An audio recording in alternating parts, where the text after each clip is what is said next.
Democratas versus Republicanos. Trump. Biden. Casa Branca 2020.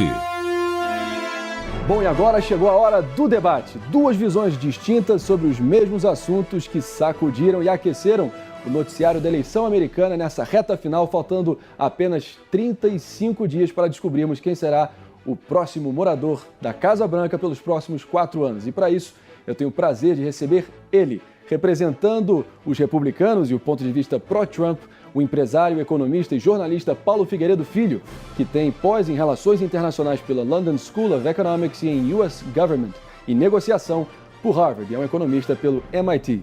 Já representando o lado dos democratas e o ponto de vista pró-Biden, temos aqui o Joel Pinheiro da Fonseca, que é economista pelo INSPER e mestre em filosofia pela USP.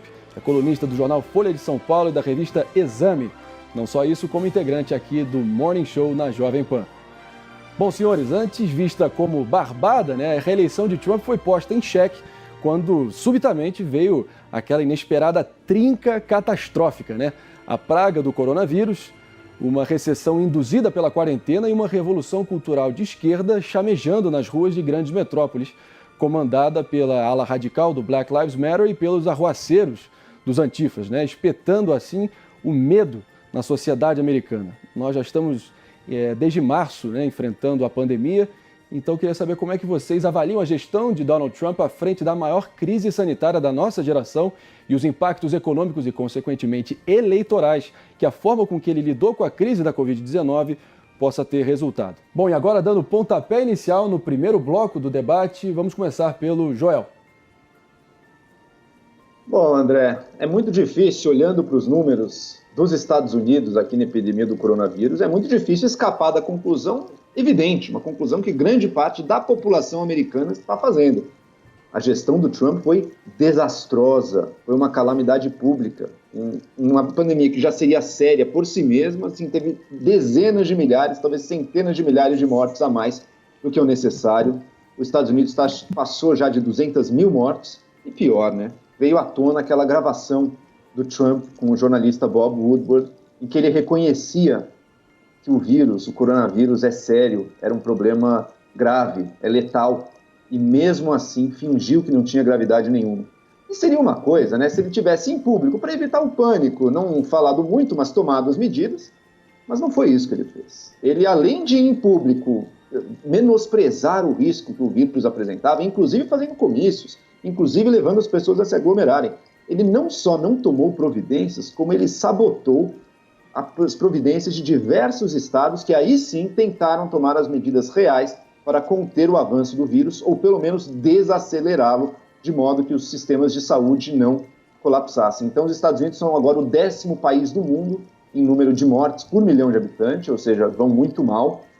As mortes continuam subindo, a gente não sabe onde é que isso vai parar. E, com razão, grande parte da população está enxergando o Trump como um dos grandes responsáveis. É o único, evidentemente que não é o único, mas é um dos grandes responsáveis, e não é à toa que foi justamente o desastre dele na pandemia que reacendeu aí uma corrida eleitoral, que seria a princípio barbada para ele, agora está bem disputado, o Biden tem sérias chances de levar. O Trump mentiu, não fez nada, sabotou esforços, e os resultados estão aí em centenas de milhares de mortes. Bom, agora passar a palavra então para o Paulo, comentando a primeira resposta do Joel sobre a gestão de Trump à frente da crise da Covid-19. Vai que é sua, Paulo. Bom, seria bom se tudo isso fosse verdade, mas a verdade é que a gente não pode comparar o trabalho do Donald Trump com um ser inimaginável, alguém que resolveria todos os problemas. Dava para ter feito mais? Dava para ter feito melhor? Pode ser que sim, pode ser que não. A verdade é que, se você for comparar a posição do Donald Trump com, por exemplo, o Joe Biden, no dia 31 de janeiro, o Donald Trump estava mandando fechar os voos vindos da China, enquanto o Joe Biden estava chamando ele de xenófobo e dizendo que o vírus não era nada, que não ia afetar ninguém.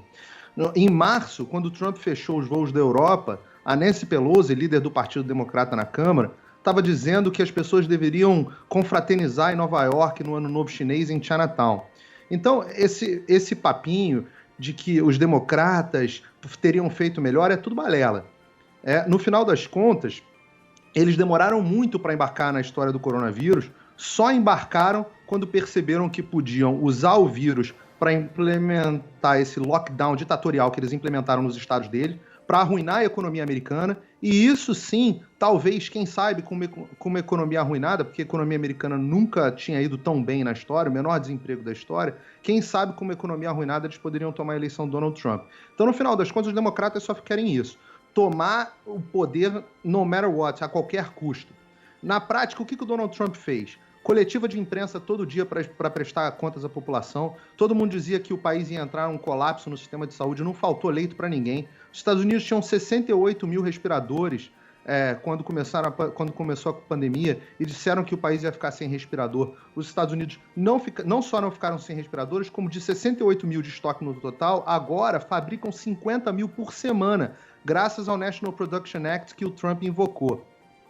E claro, você tem que pensar que os números dos Estados Unidos têm mais mortos, provavelmente, porque além de ter uma população muito grande, a diferença é muito pequena, tá? O número está em linha com os números dos grandes países mundiais. Mas os Estados Unidos são o país que mais testam no mundo. Já testaram 100 milhões de pessoas nos Estados Unidos. O segundo país, que é a Índia, que é tem uma população muito maior que os Estados Unidos, tá certo, só Paulo. testaram 68 milhões. Imagino que você, Joel, tenha algum comentário, uma parte para essa última fala do Paulo. Então, bola está com você.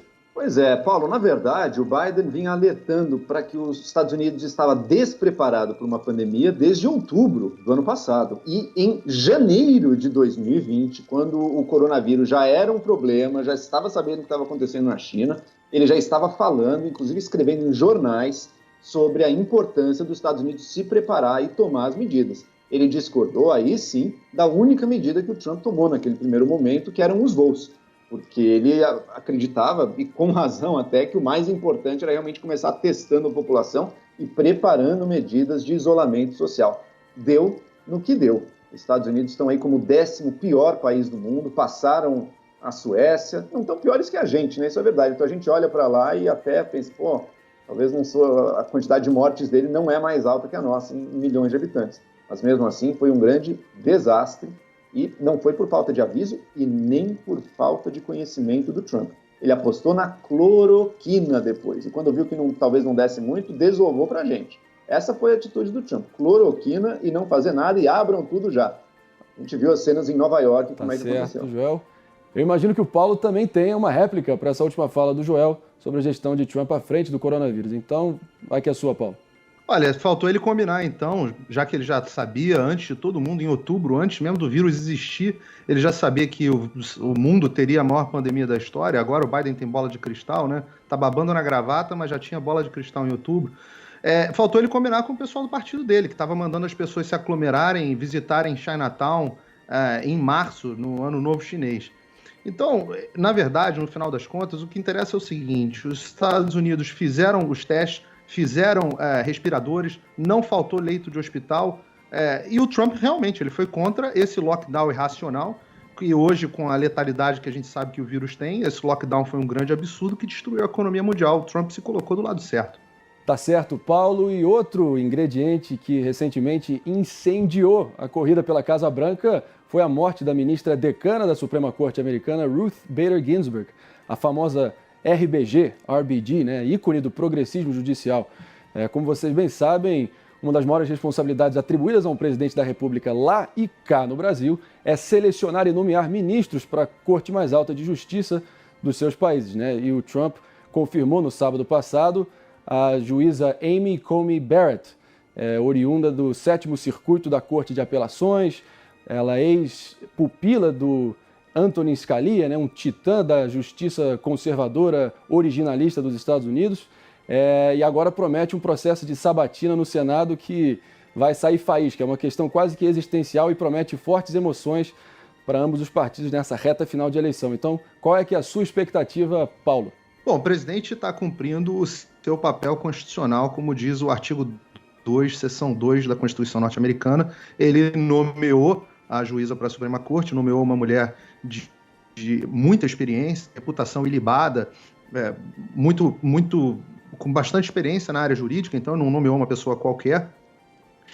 E agora segue para o Senado, vai passar pelo Comitê Judiciário do Senado, onde os republicanos têm maioria, segue para votação em plenário, os republicanos têm 53 votos na casa, imagino que a maioria já se declarou que está disposta a analisar e votar. Como o nome é muito bom, não vejo por que seria rejeitado.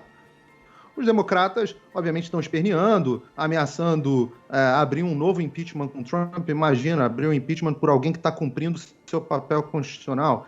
Estão ameaçando aumentar o número de senadores ou ameaçando fazer o terrorismo que eles estão fazendo desde maio, que é tacar fogo no país.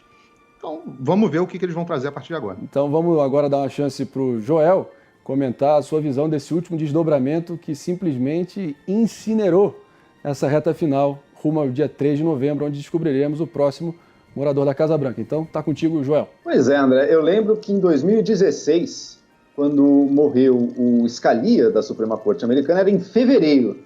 Os senadores republicanos, entre eles o McConnell, se recusaram a aprovar e sequer votar, a considerar o indicado pelo então presidente Obama.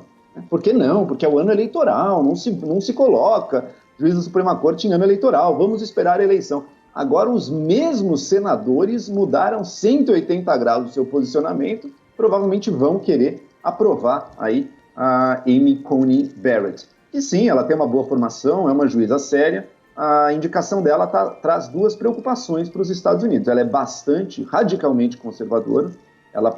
O voto dela pode ser decisivo para limitar aí o acesso de diversas mulheres ao aborto. E tem um outro ponto também. Vai ser discutido na Suprema Corte o Obamacare, o programa de saúde do presidente Obama, que levou seguro-saúde a milhões de habitantes que não tinham acesso. O Trump prometeu que ia derrubá-lo, que tinha uma alternativa. Ele até hoje não conseguiu derrubar e estamos bastante claro que ele não tem alternativa nenhuma. Ele quer apenas derrubar para tirar esse legado. E ela possivelmente seria um voto contrário ao Obamacare na Suprema Corte.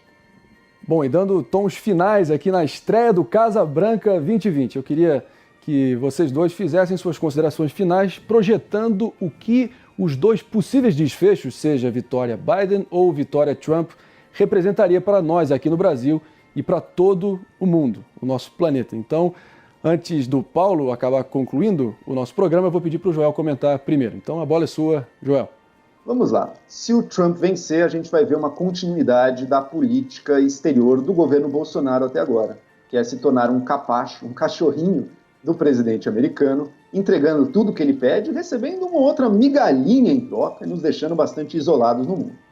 Se o Biden vencer, por outro lado, num primeiro momento, nosso governo fica mais isolado no plano internacional, mas será muito melhor para o Brasil. Por quê? Porque uma vitória do Biden é uma vitória, um fortalecimento dos instrumentos e das organizações multilaterais do mundo, como a OMC, Organização Mundial do Comércio. É nesse meio que o Brasil cresce.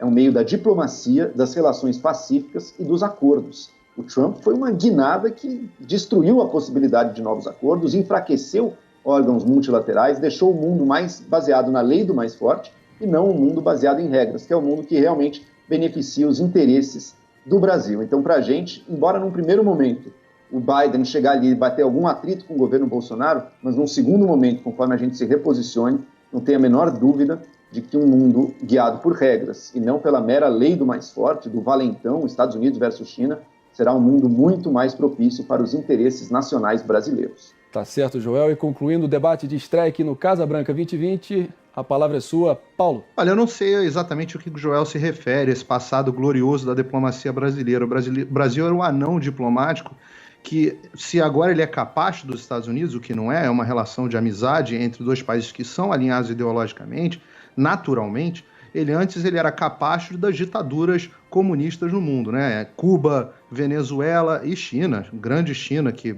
manda tanto no Brasil até hoje, inclusive na Câmara dos Deputados.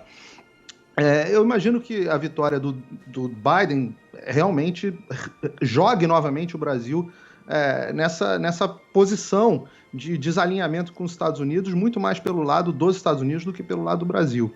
Mas a vitória do Donald Trump dá continuidade a essa política vitoriosa do Brasil se aliar, assim, ao país que é o farol da democracia, o mais próspero e mais livre do mundo, que são os Estados Unidos da América, aliados tradicionais do Brasil, históricos e centenários, o primeiro país a reconhecer o Brasil. Bom, muito obrigado, senhores, pela presença e a discussão propositiva que hoje a gente iniciou no Casa Branca 2020, sobre os principais temas que vem pautando o povo americano nesses tensos e frenéticos últimos dias antes da decisão no dia 3 de novembro.